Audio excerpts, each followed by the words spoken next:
Ayan, hello po sa ating lahat. Hala, Carla, atras na nga daw po dahil labis po siyang naapektuhan sa mga pangbabatikos ng kanyang pinsan ngayon na ito nga pong si Arjen. So, may gumawa po ng reaction nito and then napakaraming komento.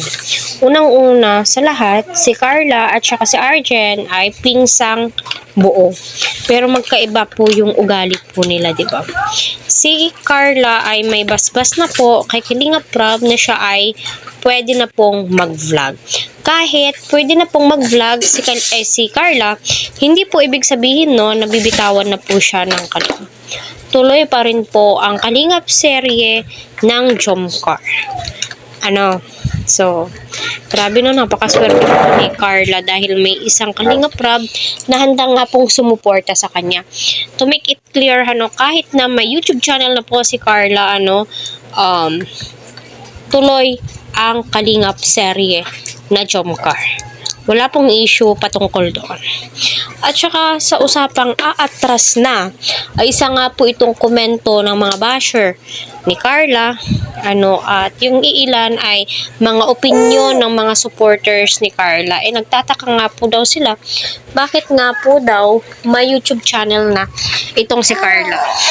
Aatras na nga daw po ba to? Dahil apektado daw ho siya sa pangbabash kay Arjen. Unang-una sa lahat, kahit na magpinsan po yan sila, yes, aminin po natin na naaapektuhan din po itong si Carla, pero hindi naman po ibig sabihin nun ay aatras na po siya sa Kalingap or aalis siya sa Kalingap. Hindi. My God, napakabait ni Carla. Tignan niyo po yung pinakaunang vlog niya.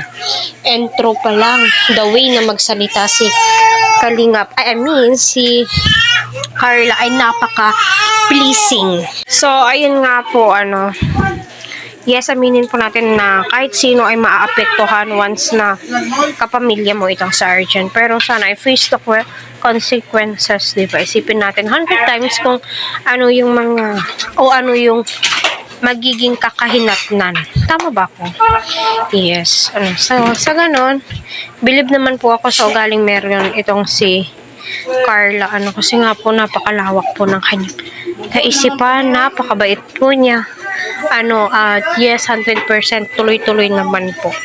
So, usapin kay Arjen, kung yung nasimulan mo, dahil unang-una, andyan na yan Diba, andyan na yan, hindi na po yan maibabalik pa.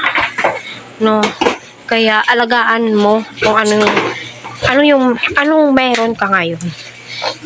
Kumbaga, pahalagahan mo. Kailangan mo yung pahalagahan, alagaan mo ang iyong mga subscribers, kagaya ng pag-aalaga ni Kalingap Edu sa'yo.